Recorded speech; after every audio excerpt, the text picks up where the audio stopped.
Hello aspirant, welcome back to my channel. तो आज हम देखने वाले हैं विजय सामान्य हिंदी के जो बुक है विवेक सर की, उसका टॉपिक विराम चिन्ह, जो कि है 144 पेज नंबर।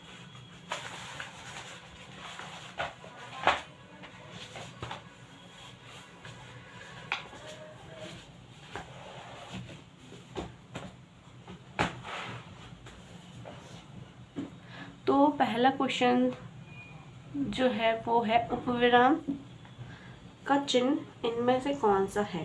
तो उपविराम बताना है। उपविराम का चिन्ह है बी। दूसरा क्वेश्चन है मिश्र तथा संयुक्त वाक्यों में विरोध का भाव प्रकट करने के लिए किस विराम चिन्ह का प्रयोग किया जाता है। इसका सही जवाब है अर्धविराम। तीसरा प्रश्न है इनमें से विस्मयादिबोधक अवयव का उदाहरण कौन सा है। तो विस्मयादिबोधक अवयव का उदाहरण है धन्य, धन्य। नेक्स्ट क्वेश्चन है पांचवा, हर्ष, दुख, घृणा, पीड़ा इत्यादि मनोभावों को व्यक्त करने के लिए शब्दों को क्या कहते हैं। तो इसका सही जवाब है विस्मयादिबोधक। नेक्स्ट छठवां प्रश्न है निम्नलिखित में से कौन सा चिन्ह अर्धविराम चिन्ह कौन सा है, अर्धविराम चिन्ह। तो इसका सही जवाब है सी। सातवां प्रश्न दे रखा है जब किसी पद की व्याख्या करनी हो, उससे संबंधित विस्तार में कुछ कहना हो, तो इनमें से किस विराम चिन्ह का प्रयोग किया जाता है। तो इसका सही जवाब है डी। आठवां प्रश्न है इनमें से कौन सा शब्द कनक शब्द का अर्थ नहीं है। तो इसका सही जवाब है केश। नेक्स्ट नौवां प्रश्न है इनमें से विस्मयादिबोधक चिन्ह कौन सा है। तो इसका सही जवाब है बी। अरे तुम आ गए, इसमें अरे के बाद कौन सा चिन्ह प्रयोग किया जाएगा। अरे, अरे के बाद आएगा विस्मयादिबोधक चिन्ह। नेक्स्ट 11 प्रश्न है 11वां है योजक चिन्ह कौन सा है। तो योजक चिन्ह है बी। नेक्स्ट 12वां प्रश्न है निम्न में से विराम चिन्ह का प्रकार कौन सा नहीं है। तो विराम चिन्ह का प्रकार है उपदेशक नहीं है, विवरण भी है, लाघव भी है, निर्देशक भी है। नेक्स्ट हमारा 13वां प्रश्न है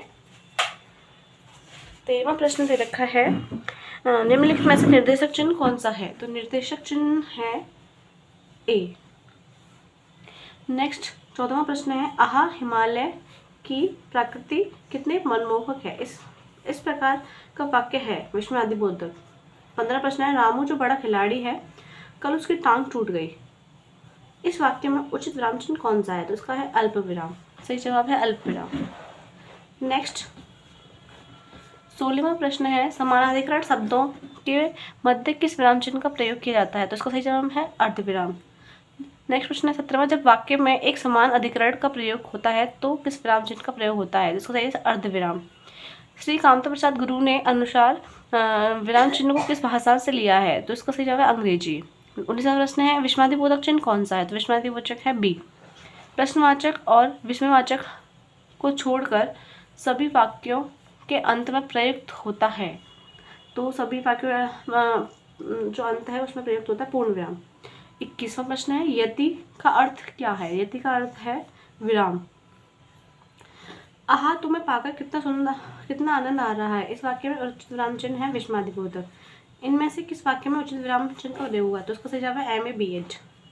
24वां प्रश्न है वाक्य में जहाँ पूर्ण विराम की तुलना में कम रुकना होता है वहाँ किस चिन्ह का प्रयोग होता है। तो इसका सही जवाब है अर्धविराम। घृणा, आश्चर्य, हर्ष आदि भावों को व्यक्त करने के वाले शब्दों के साथ किस चिन्ह का प्रयोग होता है। तो इसका सही जवाब विस्मयादिबोधक चिन्ह। 26वां प्रश्न है निम्नलिखित में से समानता सूचक शब्द कौन सा है। तो उसका सही जवाब है समानता सूचक है ए। 27वां प्रश्न है पूर्ण विराम के स्थान पर अन्य चिन्ह भी प्रचलित है, इनमें से वह चिन्ह कौन सा है। तो उसका सही जवाब है फुल स्टॉप। 28वां प्रश्न है अल्पविराम का प्रयोग इनमें से कहाँ किया जाता है। तो वाक्य के मध्य में तथा बहुत कम ठहराव हो। नेक्स्ट प्रश्न है 29 इनमें से संबंध कारक का कौन सा चिन्ह है। संबंध कारक का है तो पैस का अलावा 21वां का मतलब 29वां का है की, अरे, हे, ओ इत्यादि किस प्रकार के अव्यय हैं। तो इसका सही जवाब है विस्मय आश्चर्यचकित बोधक अव्यय। अर्धविराम चिन्ह कौन सा है। तो अर्धविराम चिन्ह है पहला ए। किसी भाव या शब्द की व्याख्या करने के लिए उस अंश को मूल वाक्य से अलग रखने के लिए किस चिन्ह का प्रयोग किया जाता है? तो उसका सही जवाब दे रखा है, अगर हम किसी भी भाव या शब्द की संख्या करने के लिए उस अंश को मूल रूप से किस चिन्ह का प्रयोग किया जाता है? इसका सही जवाब है कोष्टक।